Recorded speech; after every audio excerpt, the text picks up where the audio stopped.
Une question de Frédéric. Bonsoir Monsieur Asselineau. Comment comptez-vous réindustrialiser notre pays si vous gagnez les prochaines élections présidentielles ? Déjà, avant de réindustrialiser, on va déjà arrêter de désindustrialiser. Déjà.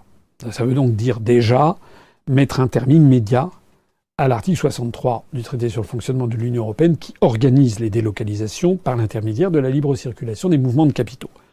On ne peut pas dire que je ne l'ai pas dit. Je ne dis que ça depuis 10 ans. Et en particulier pendant l'élection présidentielle, je l'ai dit et redit et redit. Et je continue à le dire. La première chose que l'on fera, c'est qu'on réintroduira un contrôle des mouvements de capitaux. Quand je dis contrôle des mouvements de capitaux, ça veut dire contrôle des mouvements de capitaux. Ça ne veut pas dire interdiction.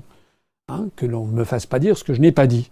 Donc contrôle des mouvements de capitaux, ça veut dire qu'on peut autoriser en tant que de besoin sur des projets nécessaires des sorties de capitaux, et puis on peut aussi les interdire. Et pareil, dans le sens de la rentrée. Donc ça, c'est la première chose. La deuxième chose aussi, c'est que, au-delà de ces questions juridiques, il faut il faut un réarmement moral de la France. C'est d'abord et avant tout, c'est de là que, vous savez, le poisson pourrit par la tête, comme disent les Chinois. Nous avons des dirigeants qui ne croient plus dans la France. C'est aussi simple que ça. Macron ne croit pas dans la France.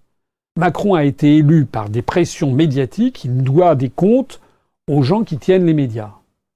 Moi, je suis barré des médias. Cherchez l'erreur. Qu'est-ce qui se passe ? Pourquoi Macron a-t-il été promu et moi pas ? C'est parce que moi, je n'ai qu'un patron, c'est le peuple français.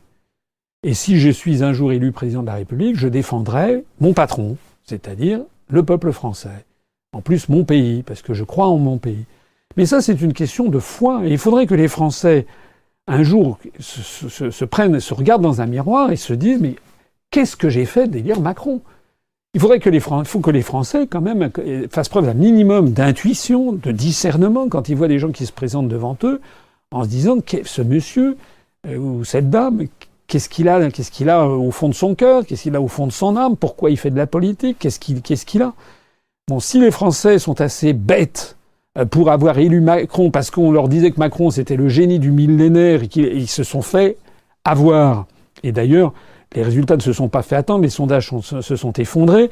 Et si j'ai bien vu, c'est une indiscrétion qui est sortie sur BFM ou je sais pas quoi, Nicolas Sarkozy a dit lui-même qu'il pensait que tout cela allait très, très mal se terminer avec Macron. Mais si, après avoir eu Macron, si les Français se mettent à élire quelqu'un qui ne propose toujours pas de sortir de l'Union européenne, quelqu'un qui leur dit oh, voilà, on va changer l'Europe, etc. Non. Donc la première chose à faire, c'est déjà que les Français se disent on va faire une espèce de réarmement moral. Voilà. Je rappelle cette belle parole de Gaulle dans son fameux discours d'Alger de décembre 1942, je crois. Ou de janvier 43. Enfin, cette phrase fait rester célèbre de Gaulle qui disait « 20 siècles d'histoire sont là pour attester qu'on a toujours raison d'avoir foi en la France. » Eh bien, le problème, il est là. Est-ce que les Français ont encore foi en la France ? Moi, j'ai encore foi en la France, et tous ceux qui ont rallié l'UPR ont foi en la France, y compris beaucoup de Français, de jeunes Français notamment, de tous les âges, mais beaucoup de jeunes, et y compris beaucoup de jeunes Français d'origine immigrée.